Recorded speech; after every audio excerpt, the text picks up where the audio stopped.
ನಮಸ್ತೆ ಎಲ್ರಿಗೂ, ನಮಸ್ತೆ ಕರ್ನಾಟಕ. ಹೇಗಿದ್ರೆ ಎಲ್ಲರೂ ಚೆನ್ನಾಗಿದ್ರೆ ಅಂದ್ಕೊಂಡಿದ್ದೀನಿ. So welcome to Soumya's kitchen. ಇದೇನು ನೋಡ್ತಾ ಇದ್ದೀರಲ್ವಾ, ಇದು ಪಾಯಸ. ಸೊ ಅಂತಿಂಥ ಪಾಯಸ ಅಲ್ಲ, ಇದು ಸ್ಪೆಷಲ್ ಪಾಯಸ. ಯಾಕೆ ಅಂದರೆ ಇದು ಮಾಡಿರೋದು ಅವಲಕ್ಕಿಯಿಂದ. ಹೌದು, ಇದು ಅವಲಕ್ಕಿ ಪಾಯಸ. ಬನ್ನಿ ಈ ಅವಲಕ್ಕಿ ಪಾಯಸನ ಹೇಗೆ ಮಾಡೋದು ಅಂತ ನೋಡೋಣ. ಈ ಪಾಯಸಕ್ಕೆ ಬೇಕಾಗಿರೋ ಪದಾರ್ಥಗಳು ಮೇಯ್ನಾಗಿ ಅವಲಕ್ಕಿ. ನಾನಿಲ್ಲಿ ನಾರ್ಮಲ್ ಮೀಡಿಯಮ್ ಅವಲಕ್ಕಿ ತೊಗೊಂಡಿದ್ದೀನಿ. ನಾವು ಏನು ಉಪ್ಪಿಟ್ಟು ಮಾಡ್ತೀವಲ್ವ, ಅದು ಆ ಅವಲಕ್ಕಿ ತೊಗೊಂಡಿದ್ದೀನಿ, ಮೀಡಿಯಮ್ ಅವಲಕ್ಕಿ. ಆ್ಯಂಡ್ ಇಲ್ಲಿ 1 ಕಪ್, ಆಲ್ಮೋಸ್ಟ್ 1 ಕಪ್ಗೆ ಸ್ವಲ್ಪ ಕಮ್ಮಿ ಬೆಲ್ಲ ತೊಗೊಂಡಿದ್ದೀನಿ. ನೋಡ್ಕೊಂಡು ಆಮೇಲೆ ಮತ್ತೆ ಹಾಕ್ಕೋಬೋದು. ಗೋಡಂಬಿ ಮತ್ತು ದ್ರಾಕ್ಷಿ, ಇದು ಒಣ ಕೊಬ್ಬರಿ. ಸೊ ನಾನಿಲ್ಲಿ ಡೆಸಿಕೇಟೆಡ್ ಕೋಕೋನಟ್ ಇಟ್ಕೊಂಡಿದ್ದೀನಿ, 1/4 ಕಪ್ ಅಷ್ಟು ಇಟ್ಕೊಂಡಿದ್ದೀನಿ. ತುಪ್ಪ, ಹಾಗೆ ಮೇಯ್ನ್ ಇದಕ್ಕೆ ಬೇಕಾಗಿರೋದು ಹಾಲು. ಇಲ್ಲಿ 1/2 ಲೀಟ್ರ್ ಹಾಲು ತೊಗೊಂಡಿದ್ದೀನಿ. ಹಾಲಲ್ಲೇ ಮಾಡ್ತಾ ಇರೋದ್ರಿಂದ 1/2 ಲೀಟ್ರ್ ಹಾಲು ಬೇಕಾಗುತ್ತೆ. ನಿಮ್ಗೆ ಇನ್ ಕೇಸ್ ಹಾಲು ಜಾಸ್ತಿ ಬೇಡ ಅನಿಸಿದರೆ ಅರ್ಧ ಹಾಲು ಅರ್ಧ ನೀರು ಹಾಕ್ಕೋಬೋದು. ಬಟ್ ಹಾಲಲ್ಲೇ ಮಾಡಿದರೆ ತುಂಬ ಚೆನ್ನಾಗಿರುತ್ತೆ. ಸೊ ಇದಕ್ಕೆ ಕೋವಾ ಏನೂ ಬಳಸ್ತಾ ಇಲ್ಲ, ಹಾಗಾಗಿ ಕಂಪ್ಲೀಟಾಗಿ ಹಾಲಲ್ಲೇ ಮಾಡ್ತಾ ಇರೋದು. ನಿಮಗೆ ಹಾಲು ಬೇಡ ಅಂತಂದರೆ ಜಾಸ್ತಿ ಅರ್ಧ ಹಾಲು ಅರ್ಧ ನೀರು ಹಾಕ್ಕೊಂಡು, ಬೇಕಿದ್ರೆ 1/4 ಕಪ್ಪು ಸಪ್ಪೆ ಕೋವಾನ ನೀವು ಯೂಸ್ ಮಾಡ್ಕೋಬೋದು. ಸೊ ಇದಿಷ್ಟೇ ಈ ಅವಲಕ್ಕಿ ಪಾಯಸಕ್ಕೆ ಬೇಕಾಗಿರೋ ಪದಾರ್ಥಗಳು. ಈಗ ಈ ಪಾಯಸ ಹೇಗೆ ಮಾಡೋದು ಅಂತ ನೋಡೋಣ. ಮೊದಲೇದಾಗಿ ಒಂದು ಪಾತ್ರೆಯಲ್ಲಿ ನೀರು ಇಟ್ಕೊಂಡಿದ್ದೀನಿ. ಈ ಅವಲಕ್ಕಿನ ಫಸ್ಟು ತೊಳ್ಕೊಂಡು ಬಿಡೋಣ. 1-2 ಸತಿ ನೀಟಾಗಿ ತೊಳ್ಕೊಬೇಕು, ಯಾಕೆಂದರೆ ಅವಲಕ್ಕಿಲಿ ತುಂಬ ಸ್ವಲ್ಪ ಮಸಿ ಟೈಪ್ ಇರುತ್ತೆ, ಯಾಕಂದರೆ ಹುರಿದಿರ್ತಾರಲ್ವ, ಹಾಗಾಗಿ 2 ಸತಿ ಚೆನ್ನಾಗಿ ತೊಳ್ಕೊಂಬಿಟ್ಟು ಒಂದು ಸ್ವಲ್ಪ ನೀರು ಹಾಕಿ ನೆನೆಸಿಟ್ಬಿಡೋಣ ಇದನ್ನು ಫಸ್ಟು. ನೋಡಿ, ಈಗ ಇದನ್ನು ನೀಟಾಗಿ 1-2-3 ಸತಿ ಚೆನ್ನಾಗಿ ತೊಳ್ಕೊಂಡಿದ್ದೀನಿ, ಕ್ಲೀನಾಗಿದೆ. ಈಗ ಇದಕ್ಕೆ ನೀರು ಹಾಕಿ ನೆನೆಸಿಡಬೇಕು. ನೀರು ತುಂಬ ಜಾಸ್ತಿ ಹಾಕಬಾರ್ದು, ಇದು ಮೀಡಿಯಮ್ ಅವಲಕ್ಕಿ ಆಗಿರೋದ್ರಿಂದ ಜಸ್ಟ್ ಅದು ಮುಳುಗೋಷ್ಟು ಹಾಕಿದರೆ ಸಾಕು. ಈವನ್ ಹಾಕದೇ ಇದ್ರೂ ನಡೆಯುತ್ತೆ. ನೋಡಿ, ಇಷ್ಟು ಹಾಕಿದರೆ ಸಾಕು. ಇಷ್ಟು ಹಾಕಿ ಒಂದು ಪ್ಲೇಟ್ ಮುಚ್ಚಿಟ್ಬಿಟ್ರೆ ಒಂದು 10 ನಿಮಿಷ ಮೆತ್ತಗೆ ನೆಂದೋಗ್ಬಿಡುತ್ತೆ. ಮೊದಲೇದಾಗಿ ಒಂದು ಪ್ಯಾನ್ ಬಿಸಿಗೆ ಇಟ್ಕೊಂಡು ಅದರಲ್ಲಿ ಫಸ್ಟ್ ನಾವು ತುಪ್ಪ ಹಾಕ್ಕೊಂಡು ಗೋಡಂಬಿ ದ್ರಾಕ್ಷಿನ ಹುರ್ಕೊಂಡು ಬಿಡೋಣ. ಸೊ ನಾನಿಲ್ಲಿ ತುಪ್ಪ 2 ಚಮಚ ಯೂಸ್ ಮಾಡ್ತಾ ಇದ್ದೀನಿ.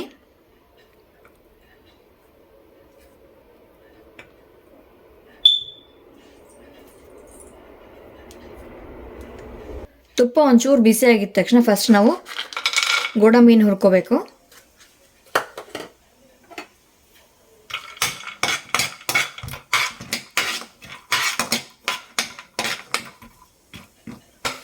ನೋಡಿ, ಈಗ ಗೋಡಂಬಿ ಚೆನ್ನಾಗಿ ಫ್ರೈ ಆಗಿದೆ, ಕಲರ್ ಚೇಂಜ್ ಆಗಿದೆ. ಈಗ ದ್ರಾಕ್ಷಿ ಹಾಕ್ಕೊಂಡು ಹುರ್ಕೊಳ್ಳೋಣ.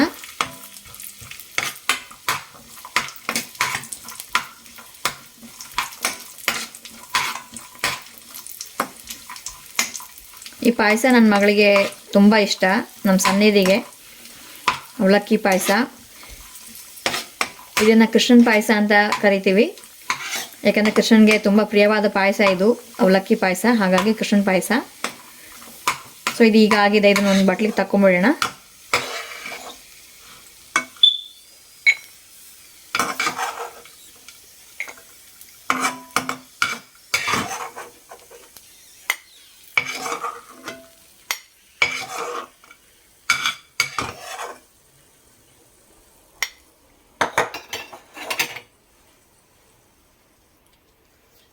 ಸೊ ಈಗ ಇದೇ ಉಳಿದಿರೋ ತುಪ್ಪ ಏನು ಉಳಿದಿದೆಯಲ್ಲ ಪ್ಯಾನಲ್ಲಿ, ಅದೇ ಪ್ಯಾನ್ಗೆ ಈಗ ನೋಡಿ ಅವಲಕ್ಕಿ ಚೆನ್ನಾಗಿ ನೆಂದಿದೆ. ಸೊ ಈ ನೆಂದಿರೋ ಅವಲಕ್ಕಿನ ಹಾಕ್ತಾ ಇದ್ದೀನಿ.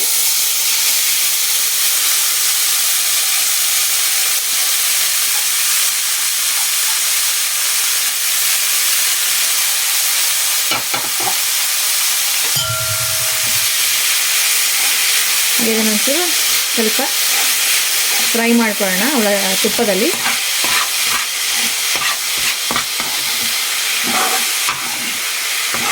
ಈಗ ನಾವು ಅಕ್ಕಿ ಪಾಯಸ ಹೇಗೆ ಮಾಡ್ತೀವಲ್ವ, ಅಂದರೆ ಅನ್ನದ ಪಾಯಸ ಅಂತ ಕರಿತೀವಲ್ವ, ಅದೇ ಥರನೇ ಅನ್ನದ ಬದಲಾಗಿ ಅವಲಕ್ಕಿ ಪಾಯಸ. ಅಂದರೆ ಅನ್ನದ ಬದಲಾಗಿ ಅವಲಕ್ಕಿ ಹಾಕ್ತಾ ಇದ್ದೀನಿ.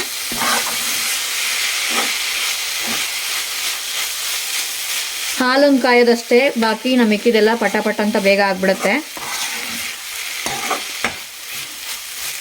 ಸೊ ಈಗ ಒಂದ್ಸತಿ ಕಲಿಸ್ಕೊಂಡಿದ್ದ ತಕ್ಷಣ ಈಗ ನಾವು ಹಾಲು ಏನು ತೊಗೊಂಡಿದ್ವಲ್ವ, ಆ ಹಾಲನ್ನ ಇದ್ರಲ್ಲಿ ಹಾಕ್ತಾಯಿದ್ದೀನಿ.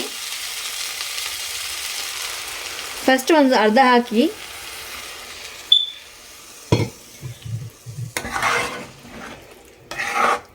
ಕಲಿಸ್ಕೊಂಡು ನೋಡಿಕೊಂಡು ಮಿಕ್ಕಿದ ಅರ್ಧನ ಹಾಕೋಣ. ಆಗಲೇ ಹೇಳ್ದಾಗೆ ಕಂಪ್ಲೀಟಲ್ಲಿ ಹಾಲಲ್ಲಿ ಬೇಯಿಸಿದ್ರೆ ತುಂಬ ಚೆನ್ನಾಗಿರುತ್ತೆ. ಬೇಡ ಅಂತನ್ನೋರು ಅರ್ಧ ಹಾಲು ಅರ್ಧ ನೀರು ಹಾಕ್ಕೋಬೋದು. ಇಲ್ಲಾಂತಂದರೆ ಸಬ್ಸ್ಟಿಟ್ಯೂಟಾಗಿ ಕೋವನ್ ಕೂಡ ಯೂಸ್ ಮಾಡ್ಕೋಬೋದು. ಈಗ ಇದಕ್ಕೆ ಇನ್ನೊಂದು ಸ್ವಲ್ಪ ಹಾಲು ಹಾಕ್ತಾಯಿದ್ದೀನಿ.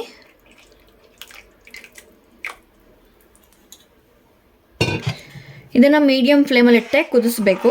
ಇದು ಚೆನ್ನಾಗಿ ಕುದಿಬೇಕು.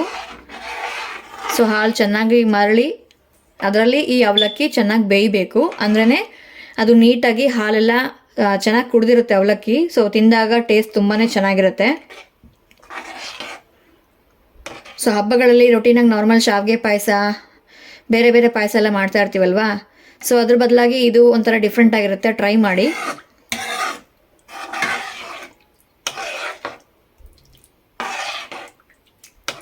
ಕೇಸರಿ ಬಾತು, ಶಾವಿಗೆ ಪಾಯಸ, ಸಬ್ಬಕ್ಕಿ ಪಾಯಸ ಇದೆಲ್ಲ ಕಾಮನ್ ಅಲ್ವಾ. ಸೊ ಇದು ಸ್ವಲ್ಪ ಡಿಫ್ರೆಂಟ್ ಆಗಿರುತ್ತೆ. ಅಷ್ಟೇ ರುಚಿಯಾಗಿರುತ್ತೆ. ತಿಂದಷ್ಟಿನ ತಿನ್ಬೇಕನ್ಸುತ್ತೆ. ಯಾಕಂದರೆ ಹಾಲಲ್ಲೇ ಮಾಡ್ತಾ ಇದೀವಲ್ಲ ಕಂಪ್ಲೀಟಾಗಿ.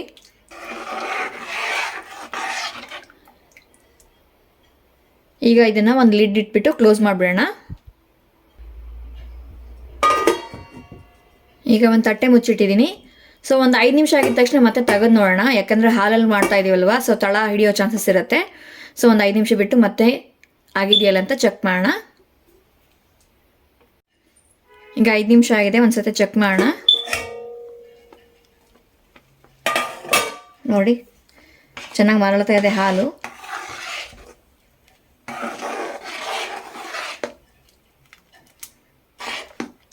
ಇನ್ನೂ ಆಗಬೇಕು. ಇನ್ನೊಂದು 10 ನಿಮಿಷ ಆದರೆ ಚೆನ್ನಾಗಿ ಬೆಂದಿರುತ್ತೆ. ಸೊ ನಾವು ಹಾಕಿರೋ ಹಾಲು ಒಂಚೂರು ಕ್ವಾಂಟಿಟಿ ಕಮ್ಮಿ ಆಗಬೇಕು.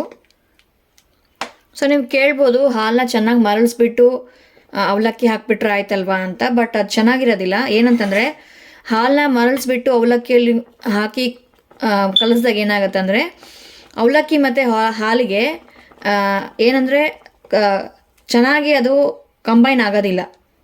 ಸೊ ಈಗ ನೋಡ್ತಾ ಇರ್ಬೋದು ನೀವು, ಈ ಥರ ಹಿಡ್ಕೊಳ್ಳೋದಿಲ್ಲ ಹಾಲು ಮತ್ತು ಅವಲಕ್ಕಿ.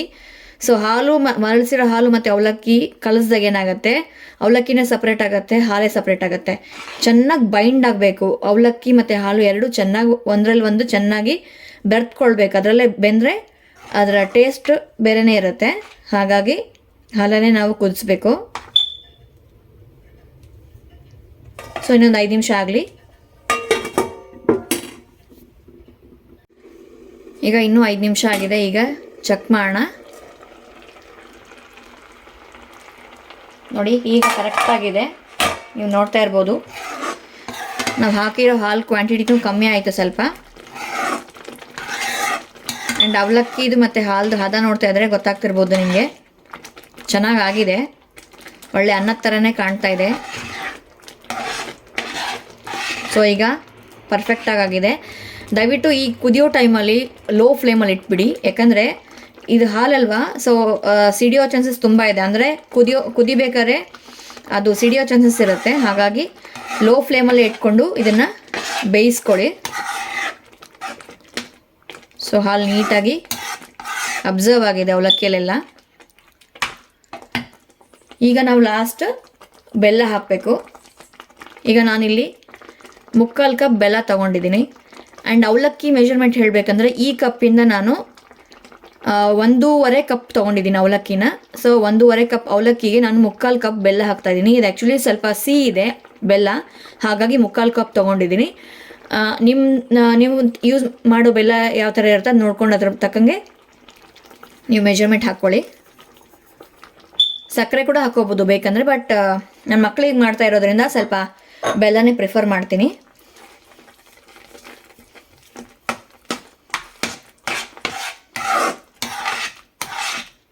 ಇದು ಲಾಸ್ಟಲ್ಲಿ ಹಾಕಬೇಕು. ಇನ್ನೇನು ಸ್ವಲ್ಪ ಇನ್ನೊಂದು 5 ನಿಮಿಷಕ್ಕೆ ಇಳಿಸ್ಬಿಡ್ತೀವಿ, ಮುಗೀತು, ಗ್ಯಾಸ್ ಸ್ಟವ್ ಆಫ್ ಮಾಡ್ತೀವಿ ಅನ್ನೋ ಟೈಮಲ್ಲಿ ಹಾಕಿ.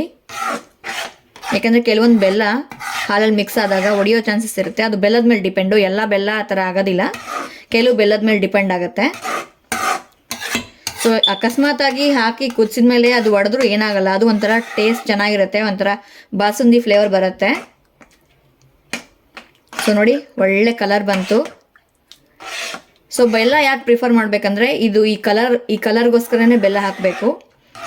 ಸೊ ಸಕ್ಕರೆ ಹಾಕಿದರೆ ನಾರ್ಮಲಾಗಿ ಬಿಳಿ ಕಲರ್ ಇರುತ್ತೆ, ಬಟ್ ಇದು ಡಿಫ್ರೆಂಟ್ ಕಲರ್ ಬೆಲ್ಲ ಹಾಕಿದ್ದೊಂದು, ಮತ್ತು ಆ ಫ್ಲೇವರ್ನು ತುಂಬ ಚೆನ್ನಾಗಿರುತ್ತೆ.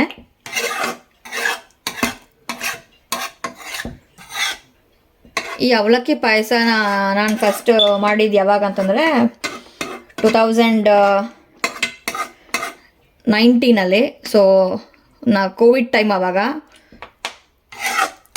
ರಾಧಾಕೃಷ್ಣ ಸೀರಿಯಲ್ ಬರ್ತಾಯಿತ್ತು. ನನ್ನ ಮಗಳು ಸನ್ನಿಧಿ ಸ್ವಲ್ಪ ಸ್ವೀಟ್ ಕಮ್ಮಿ ತಿಂತಾ ಇದ್ಲು. ಅದರಲ್ಲಿ ಎಸ್ಪೆಷಲಿ ಪಾಯಸಗಳೇನಾರು ಮಾಡಿದರೆ ಸ್ವಲ್ಪ ಕಮ್ಮಿನೇ ತಿಂತಾ ಇದ್ದಿದ್ದವಳು. ಹಾಗಾಗಿ ಏನೋ ಮಾಡಬೇಕಲ್ಲ ಅಂತಂದಾಗ ಏನಾಯಿತು, ರಾಧಾಕೃಷ್ಣ ಸೀರಿಯಲ್ ಬರ್ತಾಯಿತ್ತಲ್ಲ ಆಗ ಸುವರ್ಣ ಚಾನಲಲ್ಲಿ. ಸೊ ರಾಧಾಕೃಷ್ಣ ಸೀರಿಯಲಲ್ಲಿ ರಾಧಾಕೃಷ್ಣನ್ಗೋಸ್ಕರ ಮಾಡ್ಕೊಂಬರ್ತಾಳೆ ಪಾಯಸ. ಆವಾಗ ಅವಳು ತುಂಬ ಇಂಟ್ರೆಸ್ಟಿಂದ ನೋಡ್ತಾ ಇದ್ಲು ಸೀರಿಯಲ್ಲು. ಸೊ ಆವಾಗ ಏನು ಹೇಳಿದ್ರು ಕೇಳ್ತಾ ಇದ್ಲು. ಅಂದರೆ ಸೀರಿಯಲಲ್ಲಿ ಏನು ಬರುತ್ತಲ್ವಾ, ಸೊ ಮಕ್ಕಳು ಅದು ಅವ್ರು ತಿಂತಾರೆ ನೋಡಂದಿದ ತಕ್ಷಣ ತಿಂತಾರೆ.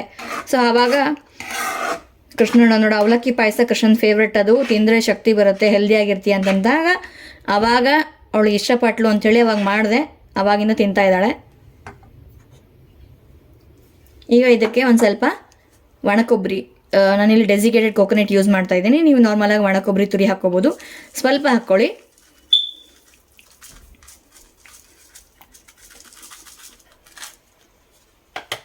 ನೀವು ಅವಾಗೇ ತಿಂತೀರಾ ಅಂದರೆ ಸ್ಟೋರ್ ಮಾಡಲ್ಲ ಅಂತಂದರೆ ಹಸಿ ಕೊಬ್ಬರಿ ಹಾಕ್ಕೊಳ್ಳಿ, ಇನ್ನೂ ತುಂಬ ಚೆನ್ನಾಗಿರುತ್ತೆ. ಸೊ ನಾನೀಗ ಡೆಸಿಕೇಟೆಡ್ ಕೋಕೋನಟ್ ಹಾಕ್ಕೊತಾ ಇದ್ದೀನಿ. ಒಂದು 1/4 ಕಪ್ ಹಾಕ್ಕೊಂಡಿದ್ದೀನಿ. ಇದು ಈ ಪಾಯಸದ ಫ್ಲೇವರ್ನ ಇನ್ನೂ ಎನ್ಹ್ಯಾನ್ಸ್ ಮಾಡುತ್ತೆ, ತುಂಬ ಚೆನ್ನಾಗಿರುತ್ತೆ ಫ್ಲೇವರು ಕೊಬ್ಬರಿದು. ಈಗ ಲಾಸ್ಟಲ್ಲಿ ನಾವು ತುಪ್ಪದಲ್ಲಿ ಹುರ್ಕೊಂಡಿರ್ತಕ್ಕಂಥ ಗೋಡಂಬಿ ಮತ್ತು ದ್ರಾಕ್ಷಿ. ನಾನಿವತ್ತು ಏಲಕ್ಕಿ ಯೂಸ್ ಮಾಡ್ತಾ ಇಲ್ಲ, ಯಾಕಂದರೆ ಈ ಏಲಕ್ಕಿ ಹಾಕ್ಬಿಟ್ರೆ ಏನಾಗುತ್ತೆ ಅಂದರೆ ಅದೇ ಫ್ಲೇವರ್ ಡಾಮಿನೇಟ್ ಮಾಡಿಬಿಡುತ್ತೆ. ಸೊ ಈ ಅವಲಕ್ಕಿ ಬೆಲ್ಲ ಹಾಲಿನ ಫ್ಲೇವರ್ ಗೊತ್ತಾಗಬೇಕು ಅಂತ ಹೇಳಿಬಿಟ್ಟು ಅದನ್ನು ಅವಾಯ್ಡ್ ಮಾಡಿದ್ದೀನಿ. ನಿಮಗೆ ಬೇಕು ಅಂದರೆ ನೀವು ಏಲಕ್ಕಿನ ಹಾಕ್ಕೊಳ್ಳಿ, ತೊಂದರೆ ಇಲ್ಲ.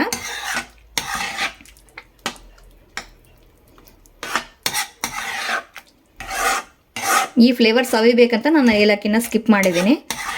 ನೋಡಿ, ವಾವ್, ನಮ್ಮ ಯಮ್ಮಿ ಅವಲಕ್ಕಿ ಪಾಯಸ ಅಂದರೆ ಕೃಷ್ಣನ ಪಾಯಸ ರೆಡಿಯಾಗಿದೆ.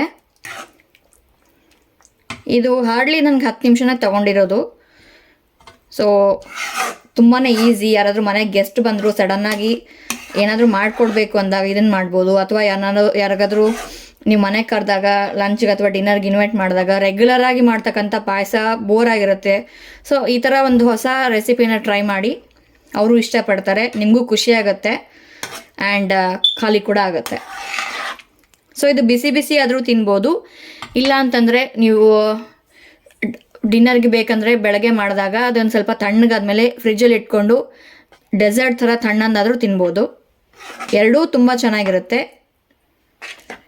ನಮ್ಮ ಅವಲಕ್ಕಿ ಪಾಯಸ, ಕೃಷ್ಣನ ಪಾಯಸ ರೆಡಿಯಾಗಿದೆ. ಬನ್ನಿ ಇದನ್ನು ಸರ್ವ್ ಮಾಡ್ಕೊಳ್ಳೋಣ.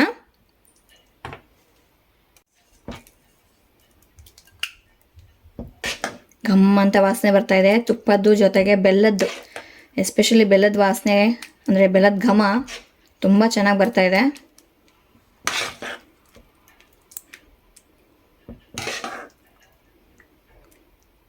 ಸೊ ಇನ್ನೊಂದು ಹಾಫ್ ಆನ್ ಅವರಲ್ಲಿ ಸ್ಕೂಲಿಂದ ಬರ್ತಾರೆ ಮನೆಗೆ, ಹಾಗಾಗಿ ರೆಡಿ ಮಾಡಿಟ್ಟಿದ್ದೀನಿ. ಮಕ್ಕಳಿಗೆ ಬಂದ ತಕ್ಷಣ ಏನಾದರೂ ತಿನ್ನಕ್ಕೆ ಬೇಕಲ್ವಾ. ಸೊ ನಾರ್ಮಲಾಗಿ ಸ್ನ್ಯಾಕ್ಸ್ ಬದಲಾಗಿ ಈ ಥರ ಪಾಯಸ ಮಾಡಿಕೊಟ್ರೆ ಅವರೂ ತಿಂತಾರೆ. ನೋಡ್ತಾ ಇದ್ರಲ್ವಾ ನಮ್ಮ ಬಿಸಿ ಅವಲಕ್ಕಿ ಪಾಯಸ ಅಂದರೆ ನಮ್ಮ ಕೃಷ್ಣನ ಪಾಯಸ ರೆಡಿಯಾಗಿದೆ. ತುಂಬಾ ಒಳ್ಳೆ ಅರೋಮ ಬರ್ತಾ ಇದೆ, ಘಮ್ ಅಂತ ಬೆಲ್ಲದ ವಾಸನೆ ಬರ್ತಾ ಇದೆ. ಸ್ನ್ಯಾಕ್ಸ್ ಟೈಮ್ಗಾದರೂ ಮಾಡಿಕೊಡ್ಬೋದು. ಇಲ್ಲ ಅಂತಂದರೆ ಮನೇಲಿ ಹಬ್ಬಗಳಿದ್ದಾಗ ಅವಾಗಾದರೂ ಮಾಡ್ಬೋದು. ಸುಮ್ಮನೆ ಬೇಜಾರಾದಾಗ ಏನೋ ಆದರೂ ಮಾಡ್ಕೊಂಡು ತಿನ್ನಬೇಕು ಸ್ವೀಟ್ ಅನಿಸಿದಾಗ ಇದನ್ನು ಒಂದು ಸತಿ ಟ್ರೈ ಮಾಡಿ, ತುಂಬಾ ಚೆನ್ನಾಗಿರುತ್ತೆ, ನಿಮ್ಗೆ ತುಂಬಾ ಇಷ್ಟ ಆಗ್ಬೋದು. ನಮ್ಮ ಕೃಷ್ಣನ ಪಾಯಸ ಯಾರಿಗೆ ಇಷ್ಟ ಆಗೋದಿಲ್ಲ ಹೇಳಿ. ಸೊ ಈಗ ಫಸ್ಟ್ ಮಾಡಿರೋದನ್ನು ನಾವು ಕೃಷ್ಣನಿಗೆ ಸಮರ್ಪಣೆ ಮಾಡೋಣ. ಕೃಷ್ಣಾಯ ವಾಸುದೇವಾಯ ಗೋವಿಂದಾಯ ನಮೋ ನಮಃ ಅಂತ ಹೇಳ್ತಾ ಈ ರೆಸಿಪಿ ನಿಮಗೆ ಇಷ್ಟ ಆಗಿರೋ ದಯವಿಟ್ಟು ಲೈಕ್ ಮಾಡಿ, ಶೇರ್ ಮಾಡಿ, ಹಾಗೆ ಸಬ್ಸ್ಕ್ರೈಬ್ ಮಾಡಿ. ಸಬ್ಸ್ಕ್ರೈಬ್ ಆಗಿರೋರು ಬೆಲ್ಲೈಕನ್ ಕ್ಲಿಕ್ ಮಾಡಿ ಸೊ ದಟ್ ನನ್ನ ಹೊಸ ಬ್ಲಾಗ್ ನಿಮಗೆ ನೋಟಿಫೈ ಆಗುತ್ತೆ.